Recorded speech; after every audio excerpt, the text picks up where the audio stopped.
and welcome everyone to our second day of Mind Body Week. Tonight is Does My Bum Look Woke in This? Which is a very exciting panel talk hosted by Gemma Kearney and some lovely ladies, Pandora Paloma, Rima Thiessen and Jasbir Dillon. And then we're going to finish up with a poem or three from Brigitte Aphrodite. You are going to be joining us about halfway through the recording because we had a little bit of a tech issue, but actually I think you're getting the best bit of it, so enjoy. So I haven't been kind of building a career on this or building any kind of business on this. But yeah, there are times when I think to myself, you know, it's not so much imposter syndrome, but more like, am I a fraud? Am I just deluded? Maybe I just look awful and this is just not the way to go about things. You know, you question yourself regardless of what you're putting out there. And I worry that, you know, sometimes, I mean, I don't have good days I'd say 90% of the time I have a good day, but there will be a time I'll walk down the road and I'll see a girl with like long hair down to her waist, which is what I used to have, and I'll miss it and I'll think, Jesus Christ, all this stuff I'm putting out on Instagram, do I even believe it? But I know I do in my heart, but it's kind of like I'm giving people, not advice, I'd never kind of push advice on people, but I'm telling people, you know, you should be living your life this way and be viewing yourself this way, when actually sometimes I don't view myself that way. So, and do you tell people when you're feeling rotten? Do you know what? I'm not very good at that, to be quite fair. No one is. I'm saying this out of pure interest because I normally just put on a brave face, and I mean there are people that do, you know, they will get me crying and they will get me, you know, in some states. But I mean, to be honest, they are few and far between, and the majority of what I put out there, I would say 100% I stand by that. But I mean, no one is perfect, right? We're always going to, especially with Instagram, you want to put out the most positive stuff that you can. I mean, but there are times when also I don't. And I have, you know, I have put stuff on Instagram that is, you know, I'm having a shit day, but I don't want to focus on that too much. Whereas maybe it's difficult. Maybe I should be focusing on that more. I mean, I don't know. It's hard, isn't it? It's about exploring like positivity and truth. Yeah. Because to be up, but also as people, we change a lot, and we should be. Growth is change, you know. Yeah.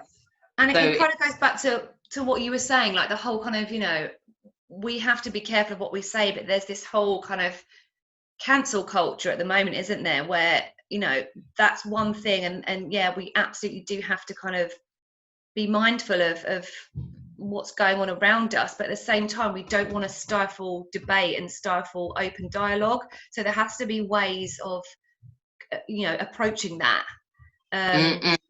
So it's difficult, isn't it? I mean in terms of cancel culture, I think we can get braver, because it's just a culture that exists online. In real life, I don't see that much like people do crazy shit and people will still give them you know, that's it.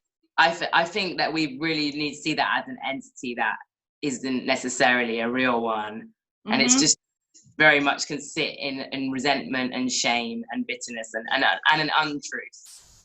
Yeah, I agree with that. Together as women to be a bit more honest about the fact that we're quite scared of cancel culture. I think it would be quite empowering. I think it's really important that we really look at what we're putting out there in terms of truth. And to be true is to be vulnerable, you know? Yeah. I mean, you caught me on a day where all I want to do is like throw my phone in the sea. So in terms of my body image right now, it's very much in a space where it's just like, it's to be in my body and and to not have to rely on having to share like consistently. Like I've just got a new phone, which is another problem, but it's like a fair trade phone that I've been meaning to transfer everything over to for like maybe a year and a half, and finally I've got no excuses. But the camera on it is pretty shit, so my Instagram feed's gonna go down. But I'm quite excited about that. Has anyone else got something that they really want to share, that this is like inspired a particular thought? Anyone that I haven't spoken to or said, no, speak to me. Go on. I can see you like such lovely smiling faces. Pandora, So what do you think in terms of like the future with your Instagram following? Like, if you were to make any changes with it, what do you reckon you might try? Like, what kind of experiments could we all do with our social platforms? Yeah, I mean, something I did want to say sort of just about, you mentioned imposter syndrome, and I think a lot of us feel that, like, oh, I'm a fraud, or, you know, we can combat imposter syndrome when we truly step into our authentic self, because you don't feel like a fraud when you are your authentic self. So it's more about kind of looking at that picture versus, you know, and also the triggers. And I think with social media, I was sort of saying earlier, like, you know, my numbers went down at the start of lockdown, and I think it was because I remained upbeat, but I am who I say I am, and that's just me, and I've always been that way, and I'm not going to change. And the thing is, I never really look at numbers. For me, it's using it as a platform to add value. Like, my mission is to create change, to change how women think and feel. That is my mission. So that's what I use the platform for.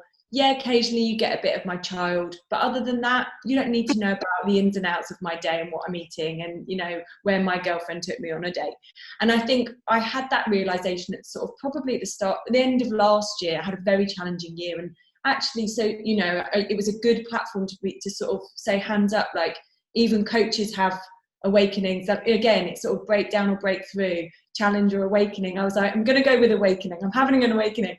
And it was really nice to be able to sort of share that this is what's going on, and you get support. But I think for me, it's just value. If I'm not adding value, then what's the point?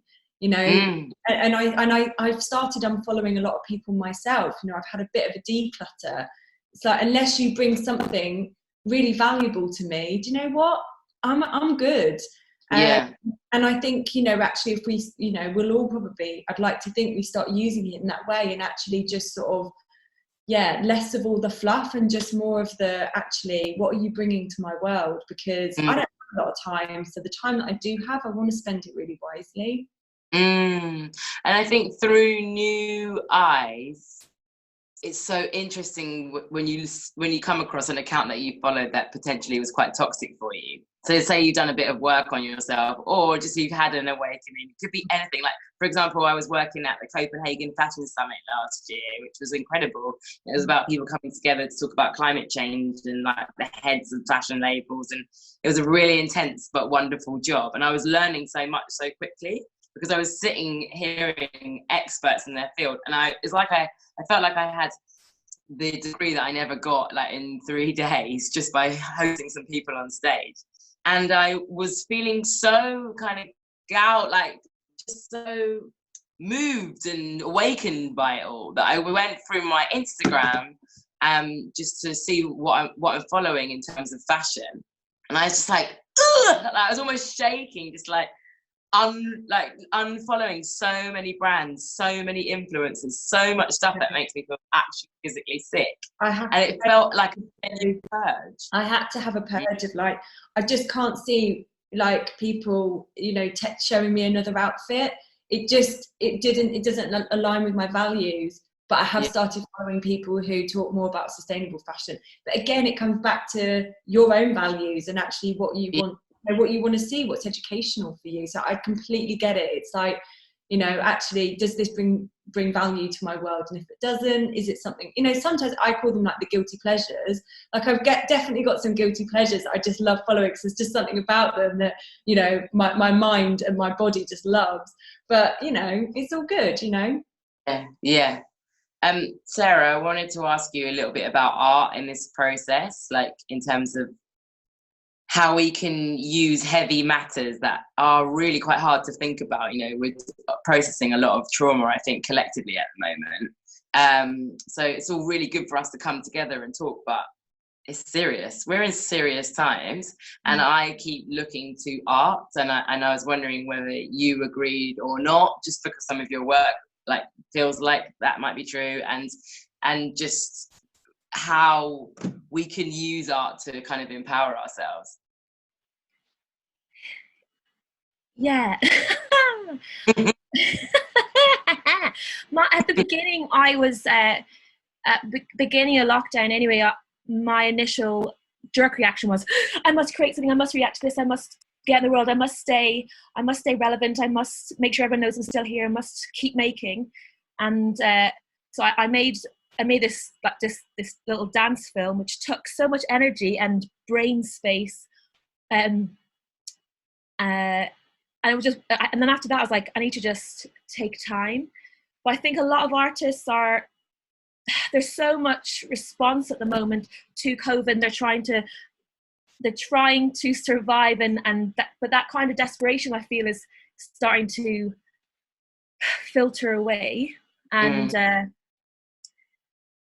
I feel people are now starting to really remember what's important to them, and they're starting to really think about when they return to their art, or when they can return to how art is going to be. It's going to be a completely different way that we do things. They're starting to think about how can I do that? How can I keep my career going? In terms of performing arts, like I will be performing I will be on a stage for about 10 more months at least. You know, the next gig I know that I'm doing is in May. That I'm physically on a stage. That will change. So there's kind of a lot of trying to reimagine what it is and still staying true to what you are. And but it's also been a good time to think about what's important to you. I'm babbling now, but what's important to you? Yeah. No, I think it's fascinating because I really believe in the power of art. I think that it can help with all of these things. I think, you know, I'm here to discuss wokeness, body image, mental health, social media. That's a lot of heavy shit. And really, for me, my go-to with all of those things is like connection, which comes through people, but also like the power of art and the nuance of art as well. Sometimes you can kind of hide in it or have a breath and explain something that is really heavy, but through something else. And actually, I've been really thankful of the women before us in this time period of reset or lockdown, or whatever language you want to use, what's happened so far in 2020. In terms of the women before us. So I'm writing a book called The Immortal Sisterhood anyway, so I'm really entrenched in that as a mode in my head. But a lot of women have been through so much before we did, and it's kind of really amazing to throw yourself into researching the women that had the same body parts as us before in worlds that were also really difficult. I don't know, Jazz, do you have anyone that you look to from the past, even potentially? It could be someone from the now, to help you whenever you're feeling kind of overloaded by this stuff. What, in terms of my relationship with my body and my physicality? Yeah. Not so much, I think, because most of my influences have been, like female influences have been immigrant community Indian women, and they were much less, their priorities or what they deem as attractive or beautiful is very different to the West. So, you know, that being slim is not necessarily something that they would aspire to, because in India, having a bit more weight on is seen as a sign of like prosperity and the fact that you eat well. And, you know, there's different pressures, like having light skin. I have light skin, so I'm lucky, but I'm short. And also I have a chronic health condition. So I've kind of always been considered broken by the Indian community, almost like not being offered like potential men as for arranged marriages when I was a child. Even though me and my sisters would never have taken up these offers, you do feel like because of the virtue of the fact that there's a physical illness, you're rejected by that community as a potential bride or a wife for someone's son. So it's a very different landscape, I guess, for me. So for me, it wasn't necessarily the way I looked. I'm quite like, you know, acceptable looking, but I'm short, which is a bit of a problem. And, you know, for the Indian community or the women that kind of determine your attractiveness, because it's usually it's the mums that you have to attract, not necessarily the sons in that kind of hierarchy. So for me, yeah, I guess there isn't. It's much more. It's a very different landscape. So they're much more interested in you from what you portray or convey in terms of your values. That's fascinating, firstly, and also gives me a moment just to reflect on like a big respect for you, because actually it goes back to what Rima was saying about constantly putting out positivity, being bold with your story, telling people that everything's okay, like gonna be okay, even if you maybe do have a chronic illness, etc. Like, you're not the archetype or whatever Hollywood says is meant to be hot. I don't know. Yeah, I'm not a childbearing person as far as they're concerned. I'm not fit for marriage. So that is what affected me growing up with my sense of identity. You're absolutely beautiful. You're beautiful, and you cultivate an aspiring life. So to tell the story is breaking those chains, like but it's also problematic because honor is a big thing. So you have to be seen to be living a particular lifestyle that's honorable, that doesn't bring disgrace on the family. So there is a level of like kind of polishing that you have to do to convey to the world when your audience isn't just the Western world that's born and raised here. I have kind of exist in two worlds where, things like pride and honor still exist. I have elder cousins and cousin brothers and sisters that are witnessing my life. So that's a very different dynamic that you've got to remember that I'm communicating to as well. And I have to exist within these identities and these worlds and landscapes, which is a complex dynamic, I think, for many people that are first generation from an Indian, Pakistani, like type background, Punjabi, Sikh, Hindu, like from those spaces. I mean, I'm just checking out everyone's faces and a smile just to say hi. It's got to be respected and it's got to be considered, and it's because if you are a person of color in this country, especially if you have probably got some multi-heritage in terms of thinking about how you view your body, yourself, your life, and all of the things that we're here to talk about.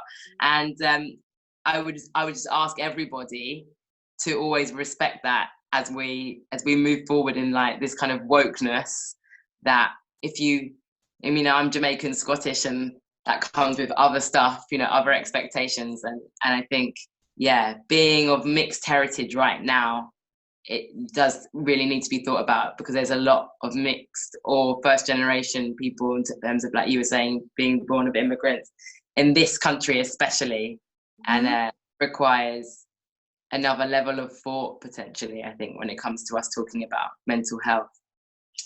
Who have I not spoken to that I'm supposed to be speaking to? It's Bree time. It's Bree time. Is it Bree time? There's so many lovely people here, and I'm so sorry that I was late. I really am. I nearly had a cry and just like when ran in the sea. So I'm glad that I didn't. After Bree, I reckon we could do a little Q&A if people don't have to go. But let's definitely get Bree in, and then we can maybe have a little chat at the end with everyone if people can stay. Amy, you're a legend, by the way, hero down there on my screen. Thank you so much for organising these amazing power discussions. They're really inspiring and wonderful, and very much part of a community that I'm pretty obsessed with. So thanks for everyone for coming on board. I love you. It's an honour, and I love having you here. You go into Bree. All right. I don't know where. I can't see her because of my. Hello. Oh, this just makes me want to have a gossip, but we can't. Bree is back. I would love to hear from you, as always. Hey, James, that was lovely. Didn't matter you're late, because it was lovely to hear from Amy at the beginning, and then the change of conversation from you. It was beautiful. So don't worry about it. It was lovely to hear everybody speak. Hi, everyone. I've got to be careful about my volume levels, because I normally am very, very loud in life and on stage. But I think if I go too loud, I'm like a punk poet, really. So if I go too loud here, it will cut me off. So I'll give it a go. So I thought, because because we were hearing, like, everybody on here is Margate and Ramsgate in some way. Not everybody on the chat, but all the speakers, and Sarah Blanc, impromptu, amazing speaker. Your heart's here, and I want you to move here. I put in the chat, check her out on Insta, because she's really fun. Sarah Blanc gets a balance of being really shiny with incredible outfits, but also really funny, but also sometimes going a little bit deep, and she goes really deep with her work as well. And I suppose I'm about to do a couple of really short, maybe 3, but really short poems for you. But what I was going to say is, for me, with, I suppose, Instagram, but also life, like, I feel like the balance of going really, really, really deep, like in your life, and digging deep into yourself and the world around you, and then also keeping things shiny too, is sort of important for sort of your mental health, I suppose, and keeps. I have friends that keep me light, and I have friends that keep me grounded, and I love all those. I think, shiny and deep is important. So, and laughing, comedy. Oh my goodness, funny women. Amazing. Right, so I was going to say, a lot of Thanet people on here. So I thought I'd start with a poem that I wrote for a local cabaret night, which is so amazing, called Screaming Alley.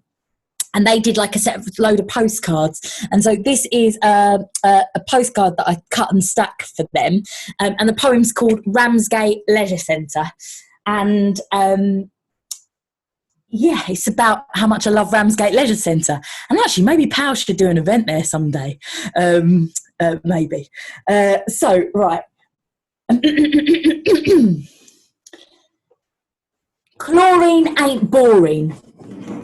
A Veruca sock, say what? Got your lycra to streamline ya. The nail artist nails it again. The chat is light, heavy, and never mundane. Daughters with mums, with nans, with aunties, in dressing gowns like Roman emperors.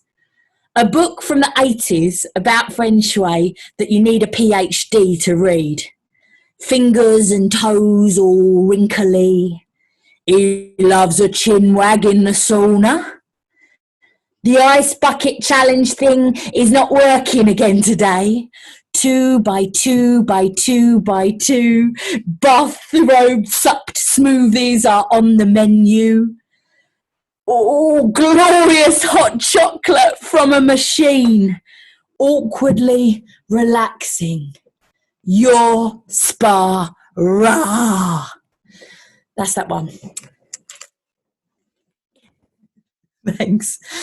If you haven't been to Ramsgate Leisure Centre, they've got this bit called Your Spa, which is a really affordable spa, basically. Really, really, really affordable. And if you get a special deal on Treatwell, you can sometimes get like a smoothie with it for like 2 of you for like 17 quid, or like a glass of Prosecco. And my Auntie Therese took me, my mum and my nan one afternoon, and it was very funny and very fun indeed. So next one is from a show that I wrote a little while ago now. It was about my own mental health, and then it sort of related to other people's. It was a show that had to happen because before that I'd stopped performing. And it was called My Beautiful Black Dog, and Jem actually produced the show, and we had a wonderful journey with it. And so this is at the beginning of the show where the trigger warning is about mental health. So there's nothing too deep in there, but it's got a bit of guts to it. So just if you don't feel like it, if it's getting too much, just switch it off. But it's the combination of going deep, funny, and light. Here we go. This is called Miserability, and it's my word for when you're feeling flat, when getting out of bed starts to become a bit hard. I'm so full of miserability today and a nightmarious impending doom. Friendship is zenship. Hatred is marinated. Love is friggity fresh. As fresh as the Balerian prince. or the original muse of my Auntie Daphne's tulip curtains, now hated dated chintz. Eating his friend, eating his foe, my mind is imploding, exploding with woe. Will you join me for a nice solution sandwich? We can make a pack up, we could pack it up, a lovely solution sandwich. Oh, Jazz, be a love, pass me the pretend cling film for my nice solution sandwich. If you could pass me some pretend theatrical cling film, Jazz, thank you very much. Oh, thank you. Theatrical cling film, do not fuck with me now. Damn this Judas of a brain, I say damn this Judas of a brain. There's a storm in here a brewing, and it's always acid rain. And I'm worried, I'm depressed, not my best, worried about worrying, always checking my breasts. And I'm looking for the sunshine, cause I ain't seen that bitch for such a long time. And on a good day, my mind drifts to you, the things you say and how you do. And then she dawns on me, you're the good times when the sun shines. That's that one. It's finished, that one. Whew. Thanks for the cling film, Jazz. What was I going to say? So around that time, oh yeah, you can listen to the My Beautiful Black Dog album on Spotify and iTunes. And if you want to support me as an artist, you can go to my Bandcamp, Brigitte Aphrodite, and you could like buy a download and it goes straight to me. Or you can buy a CD. I do these CDs and I hand decorate them with artwork. They're a tenner. And each one, I mean, they're not like my brother said to me the other day when he saw me making it in lockdown. He was like, you really need to rethink this because it's taking you hours to do this artwork. But actually, I find it really therapeutic, like sticking and making things look nice. So, yeah, around that time, me and Gems, we kind of invented a sport that we take to the tidal pool and the sea now quite a lot, but it's a mixture between dancing and running, and this sport is called frunning, and it's to sort of bash away anxiety, and it's not for anybody else, and it's not for Instagram. I don't think we've even ever posted it on Instagram, but we should actually, Jem. That would get a lot of likes. But we used to put when I was at my worst, Jem was a really good friend because she used to make me go, and we used to put tunes on our phone on Spotify, and then we would just move how our bodies wanted to move in quiet spaces. And there was it really helped, actually, really helped me. And there was this one time where we were speaking about the other day where this older lady was walking down the street, and we were doing the front-end moves, and she shouted to us both, "You two girls look so healthy!" And we just went, yeah! It was really nice. Anyway, last one. So this is, and at the moment, I'll tell you, you can find one of my poems in, also I've worked with Jem for years, and she says I need to get better at self-promotion, so I'm trying to do it. Just feed little bits of self-promotion in here, just little lovely delicious crumbs. So at the moment, if you pick up a Thanet Tribunal, I saw Claire on here earlier who runs all that amazing stuff, all those amazing publications in Thanet. There's a poem in there called An Ode to My Street, and Megan Metcalf illustrated around it. And it's a poem that I wrote in lockdown. It was the only creative thing I did, actually. But I really felt like it because I was so proud of our street, because it's not perfect, our street, but it is, and it says that in it, but it was lovely to see people talk to each other more down the street because we were in more. And my lovely neurodiverse neighbour, Jerry, played a big role in that poem. So, yeah, please pick up one of those and have a look. It's lovely anyway, so much. And Amy's got a lovely feature about pride, and it's gorgeous. So, last one is a sort of song. And on your mutes, you can join in at home if you want, if you're in the house on your own. It started as a poem, and then we tried it with another show, but then moved to our last show that we did, that Jem also produced, called Parakeet, which was set in, I'm very proud of that show. It's set in Thanet, and it's about 3 young women, or young identifying women, 17-year-olds, growing up, and Laura Keefe is on this call, who directed it, who all ended up in Thanet. They're not all from there, and there's a lot of themes in there, like what we spoke about earlier, what Jazz and Jem was talking about artistic expression, how important that is, a tool for connection to each other, understanding the world around you. How important music and expression is for young people. These 3 young people start a punk band, and they try and save something in their local area. But it discovers a lot of things. It talks about a lot of things, like subtly, like immigration, nature, environment, friendship, misfits, like being oddballs together, and the power of that, actually. Anyway. Little paper umbrellas and neon swizzle sticks used to stir me, until a landscape so vast and so wide the Baroness of Dungeness would oblige, when emotions rise to fever pitch and there ain't nothing left to do but sing. Not 'cause it sounds all pretty and sweet, 'cause it gets me out of bed onto dancing feet.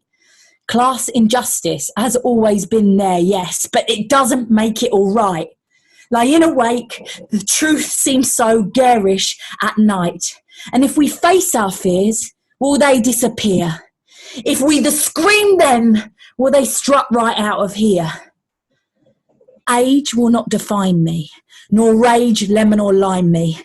Let those seabirds squawk, for my heart is a hawk. Let age not define us, nor rage lemon or lime us. Let those seabirds squawk, for our hearts are hawks. Our hearts are hawks. Shoulder shrugging, pillow hugging. You would have been the one to get all my lovely loving. Instead, you collected your casualties, stacking them up, racking them up like club sandwiches. The greatest scene we've ever seen. You still didn't manage to turn my eyes green. My eyes green. First world, third world, brave new world, we hopefully peacefully fight. Lying awake, the truth seems so garish at night. And if we face our fears, will they disappear? If we scream them, will they strut right out of here? And age will not define me, nor rage lemon or lime me. Let those seabirds squawk, for my heart is a hawk. Let age not define us, nor rage lemon or lime us. Let those seabirds squawk, for our hearts are hawks. Our hearts are hawks. That's me done. I've been Brigitte Aphrodite. Thank you for the lovely panel chat. Thank you. Thank you, Amy and Jem and Jazz and Pandora and Rima. Yes. Thank you, Bree. Thank you. Oh, wow. Yeah. Very moving, very beautiful. And I think when Bree was writing Parakeet, she didn't realise she was predicting the future once again in her career. But very beautiful and very special right now. Thank you. If you would like to ask any questions, this is the most organic panel chat I've ever done. Maybe. I love it. Please, it can unmute yourselves. Let's chat if you want to, or if you've got to go and do your thing, then do. But I'm happy to stick around. Anyone want to chat? I pulled in Sarah, so everybody, let's chat. Before we do, my love, am I on mute? No. Yeah. Can I just ask everyone? I just want to say thanks to Bree as well, because that was magic. And thanks to Jem. We've got an evaluation form that Darren just put in the chat box. So if everyone could just, it helps us with our funding. If you could just say that this was a nice experience, ideally, or if it wasn't, also it helps. But yeah, we're trying to do these things, and I think it's a really beautiful medium actually in this time. And maybe going forward, we will still use this as a space to to do these kind of chats, because it's kind of comfy in your own home and it's really beautiful. So yeah, we're going to get into some Q&A with Jem, maybe till like past or something, if people want to stick around. Off mute and let's keep chatting. And thank you all. Thank you, yeah, and thank you to my panel, yeah, and thanks Ames, obviously, for just holding forth and being a fabulous professional. And yeah, cheers for letting me rope you in, Sarah. I just had to speak to you. No problem. I saw you on the screen. Babble, like I kept answering everything in terms of Corona, but you know. Thank you. I really appreciate it. Is there anyone that's got any questions on any of the themes or anything, or could just tell us something fun about Thanet, especially? Hi, Claire. She's waving. anyone? No, sorry. I've got a question for you, Claire. I've got a question for you. Oh God. Okay. Go for it. Very local. This is me going into like Margate. Oh, you just put a thing up saying she has to go. Oh, you got to go. Have you got to go? All right, you go. Well, yeah. Try me. Try a quick one. I was interested as to why you changed the separate newspapers into the Thanet Tribunal, in a nutshell. Yes. Well, I think to reflect kind of the three towns and the communities kind of coming together during the COVID-19 pandemic. It's obviously been such a kind of weird time for everyone, but I think the community has been amazing in Thanet. You know, there's been so many great people doing great things, so we just wanted to showcase that and do like a one-off special publication instead. So it's a one-off. Okay. Yes. Okay. Yeah.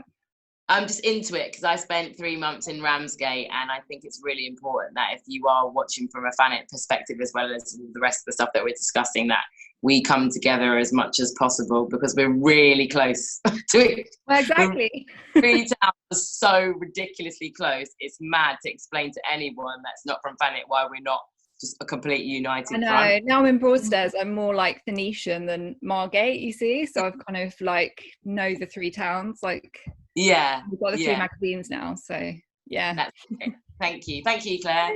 Thank you. It was great. Any questions from anyone? Anything?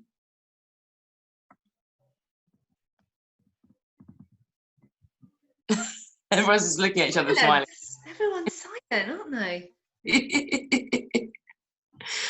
I'd like to unpack a bit more like the confidence and anxiety about social media, and also being a woman in this time. And I don't know, I'd love to talk about that, you know, like and that whole thing about, you know, having the confidence to say what you want to say. But I think it's really interesting what Rima was saying, you know, that like what you do put out into the world, what you choose to put out. Because I've put so many things up, darker things up, and then taken them back because of confidence, right? And you're scared of what you're going to be portrayed as. I don't know.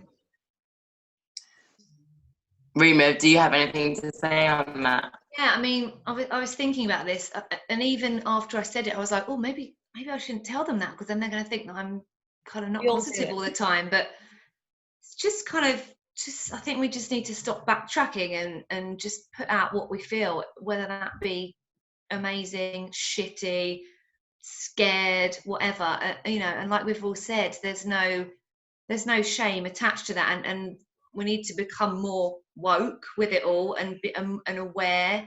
And I think that's part of the awareness, isn't it, of just realizing that what we put out there has to, you know, it's going to be more positive, essentially, if it's true to ourselves, if it's true to us, we're going to have more of a positive effect than trying to just put out what we think we should be putting out.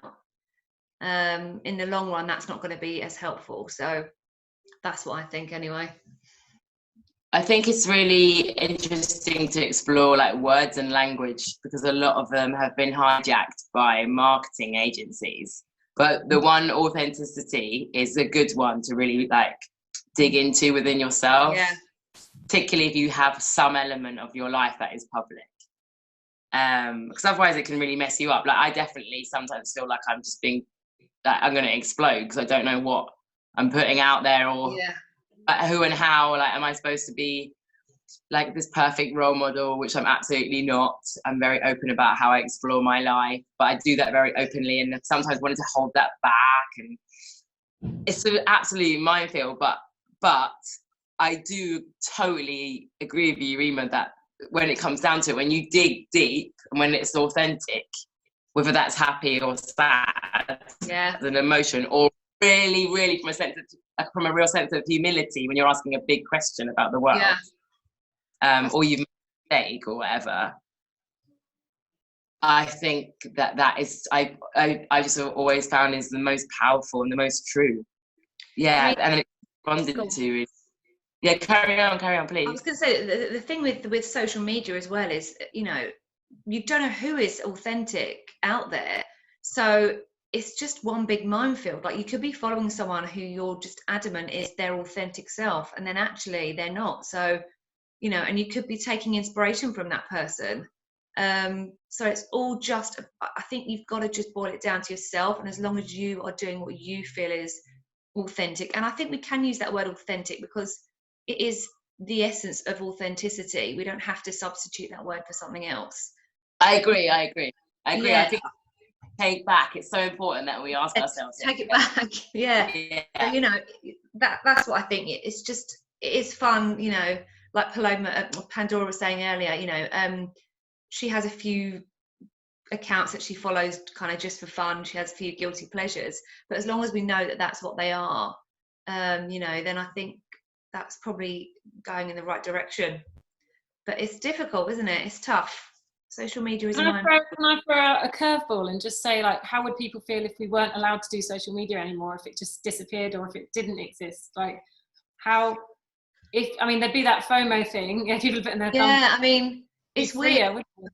It would be. I remember when we went to America last September and I smashed my phone up drastically, and it was unusable, and I didn't have a phone. This was probably like the first few days of the holiday. I didn't have a phone for 2 weeks, and I just felt so free. It was amazing. But the funny thing was that I didn't think would happen is I had no inclination to look on any kind of social media. I wasn't kind of stealing my husband's phone saying, I just need to scroll through Instagram, or I just need to have a look on Facebook. I didn't care. It was like that had been taken out of my hands, and it felt amazing. It felt free. But then, of course, the second I got a phone, it was like... So, it's because that's what we know, and that's what we are accustomed to. So we can break that cycle, but it's whether we want to or not. I think a healthy balance. But anyway. Can I ask a question of everybody? Please. Why do you do social media? What do you get out of it personally? Why is it so important that you have to have affirmation from everybody else to make yourself feel good? Anyone? I can. As an older person, I don't really do social media, so I struggle with Facebook. Instagram is a minefield to me. I'm on it, but I have no idea how it works. So I'm just intrigued as to why it's so important for everybody. Bree's got Bridget's sticking her hand up. Yeah. I hope. Well, I don't know if it because I'm not great at social media. I don't do it that much, but I think from some perspectives, what I was thinking about listening was that I wouldn't want to ruin anybody's businesses, because a lot of business is based on social media, but I would love it to go, but I don't want anybody to go out of business. But I understand it from a business point of view. It's just the purely personal social side of it. I just don't get it. I suppose I have probably got the most humble social media account, like, out of everyone, because I don't see myself as an influencer. I don't have lots of followers. I follow more people than follow me. And I asked myself this question, like, very, very recently, like, to kind of just explore with myself. And I think when I started on Instagram, it was because everyone else had it and it was a bandwagon thing, and I'm very, like, visually stimulated, so I really love seeing people's photographs, and I love taking photos and sharing them. But then I think quickly, unintentionally, it gets quite ego driven, and naturally it's kind of designed like, little, like, treats, cookies, like, for you to get likes, and then you're kind of like chasing the likes for the endorphins or the serotonin that you get from doing it. And like more recently, I've kind of questioned myself, because I've kind of moved away from like looking for that kind of adoration or affirmation from external sources. And for me now, it's almost like an emotional scrapbook. I kind of like to keep it as sometimes, like if I'm having a bad day, it's almost like where I keep all my happy memories, because my phone gets really cluttered, like in my camera roll, and it's almost like a place, like a happy place where I can go, and I generally follow people that I find uplifting or share useful information or things that make me feel enlightened or uplifted. So for me, it actually is quite a happy and kind of comforting space, but I know not everybody cultivates it like a garden in such a way that it serves them in that way. But I have sort of learned and adapted my relationship with it so that it is very supportive and fruitful. And I can honestly, genuinely say that I'm not there chasing the likes. I'm just there to store memories. Yeah, understand that. I feel like it's like a magazine of all my friends, like it's like a newspaper, and I'm like, this is wonderful. I'm checking in with all my friends, and providing it's healthy. Yeah, totally. And sometimes you don't get to message everyone, and it's a way of going, this is what we're up to. And I've found during lockdown that I haven't looked at it as much at all, partly because also my phone broke, and it's quite wonderful because I just, It's nice, isn't it? Yeah, it's and then the one I now have, I leave it downstairs, I leave it in another room. I make sure I have a good amount of the day just with my kid, and I'm not on my phone. So I'm trying to put some rules in place that we have to do. We're addictive beings, and it is an addictive thing when you get the like and the little hit, and it can be very unhealthy. And I think it's really important that we check in on each other, because it's like a new addiction. It's a new problem. Yeah. I mean, Amy, sorry, go ahead. You go. It's funny you said that, because actually myself, I found myself posting far less during lockdown, purely because stuff's not as interesting to look at, because we've all been stuck in the house. There is obviously a visual element to Instagram, scenery, places you go, things you get up to.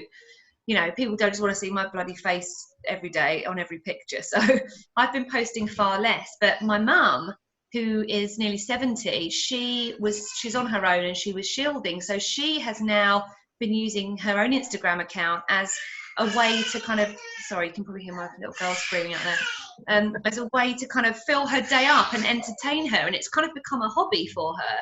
And she's obviously not doing it for kind of any likes or anything like that. She just genuinely enjoys doing it. So it can be a really good thing as well as a bad thing, and I can't hear because go and get her, love. Go and get her. I'm gonna have to go, guys. Thank you for doing this thing. Please. Bye, Bye, everyone. See you later. I just wanted to say bye, Rima. Bye. I just wanted to say also one of the reasons I think it is amazing. One of the reasons I think it's terrible for loads of things, but one of the reasons why I think it's amazing is because activism, as in not fake, but performative activism. But I think about, I work with a lot of teenagers. I do a lot of workshops and mentoring on young adults about all sorts of things. If you're feeling isolated and you're going through something, you're just like in a village somewhere up north, or in somewhere like really racist like Bromley in Kent, or like where I grew up, and you feel like, my God, there's not a world out there, and that's how it, a world out there for me. I don't belong in this world. And then you go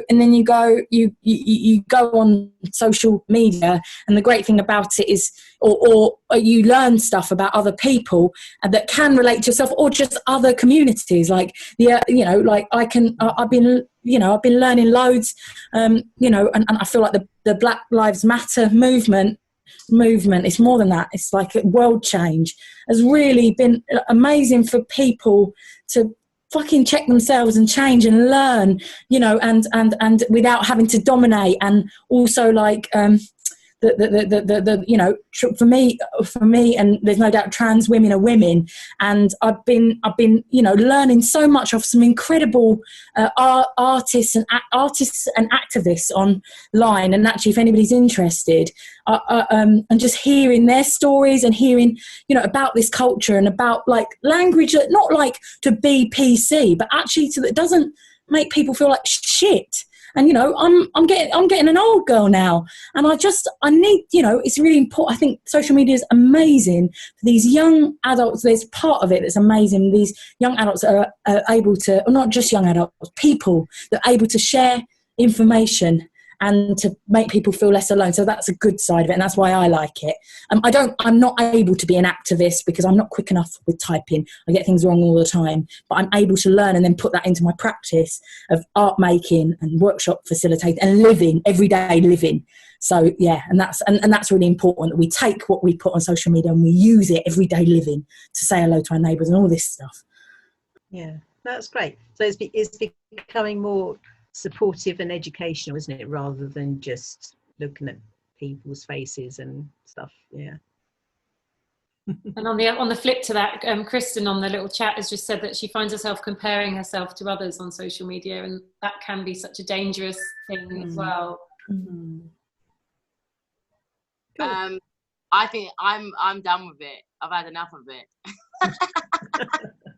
I think it can be really fun, and I like what Jazz said about it being an emotional scrapbook. I definitely think that. But then I've also had a lot of fun with printing out photographs as well, and they're the real emotional scrapbook. And I can't help but, when I look at those older pictures, know that I was a little bit happier, if I'm honest. If you delete it, Jen, would you be happier? Do you know what? I was so close to going through all of that, except I was suddenly isolating as a single woman alone, and I had a lot to say as well. Talking of awakenings, this year I've had a lot to say. So I needed it. I needed that outlet, but I was so close to being like, a year without it, it's going in the water, unless it's a really like an amazing job that I cannot turn down. Like, forget it.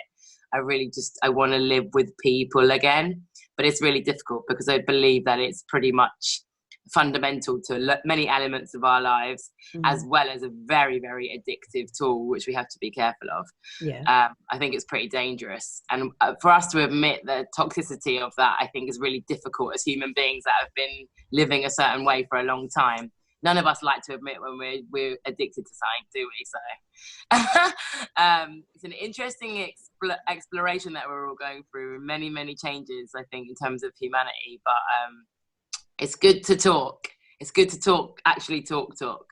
Absolutely. I think we all need to go back to letter writing and actually taking pictures, printing them. And if somebody wants to see our images in our lives, we print them and we send them a copy of photographs. How weird would that? Because I think it's all part of that society's so fast. We're in a vortex where everything's got to be quick, faster. So if we've just done an activity or eaten some food or whatever, it's got to be posted, and there, it's out there.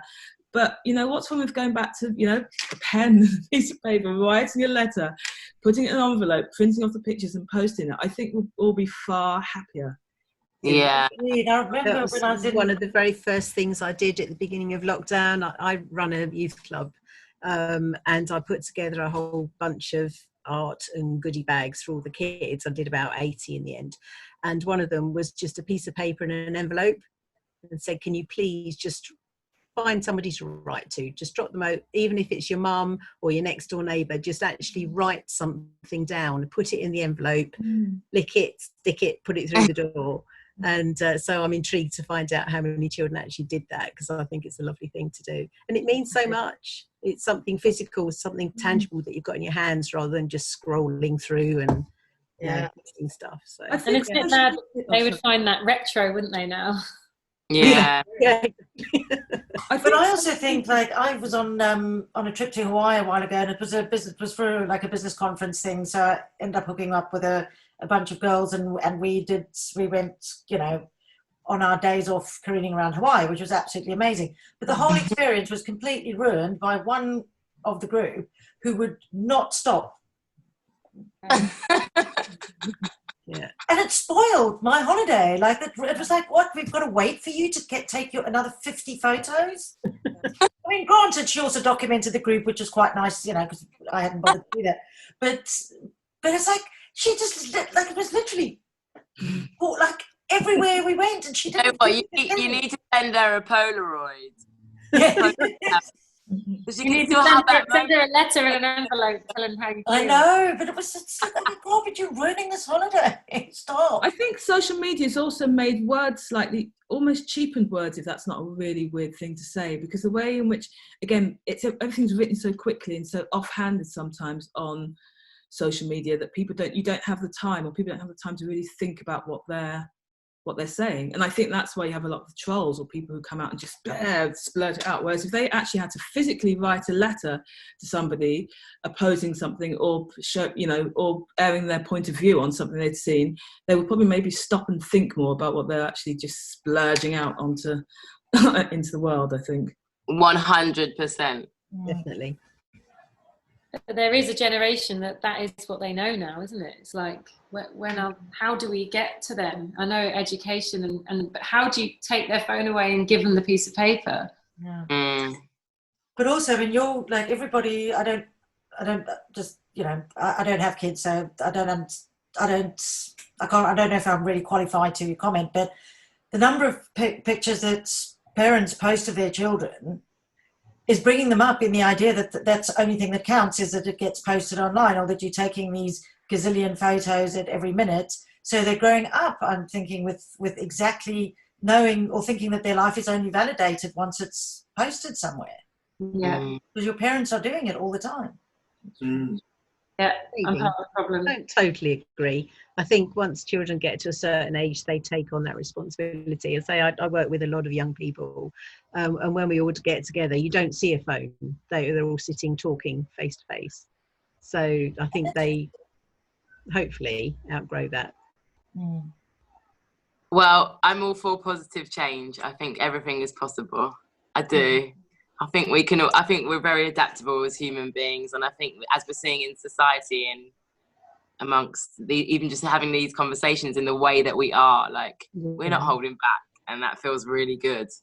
And that for me does create change. So it's about being super bold, asking each other the questions, being honest, and seeing how we can experiment to create positive change in all of our lives, because it ripples out. That's really what I want POW to be about, and I really think going forward we can use spaces like this, like Kristen just said in the thing. I love that I can research new things and find things like this amazing Zoom session. So we're getting to connect because of social media. So there are some really beautiful elements to it. Yeah. Thank you so much, everyone. I'm going to wrap up because we've got a lot to think about. Hey. We're still like wandering around our homes this evening, hopefully massively inspired by everyone that's been part of this conversation. Big up, thank you, and continue to check out the POW activity. Thank you to the queens of Amy and Cynthia and all of the team, and Darren for putting up with my really stroppy emails when I was trying to get in the Zoom for half an hour. And see you all out on the beach maybe one day soon. Thanks, Gemma. Bye. Thanks, Bye, everyone. Bye. See you all soon. Bye.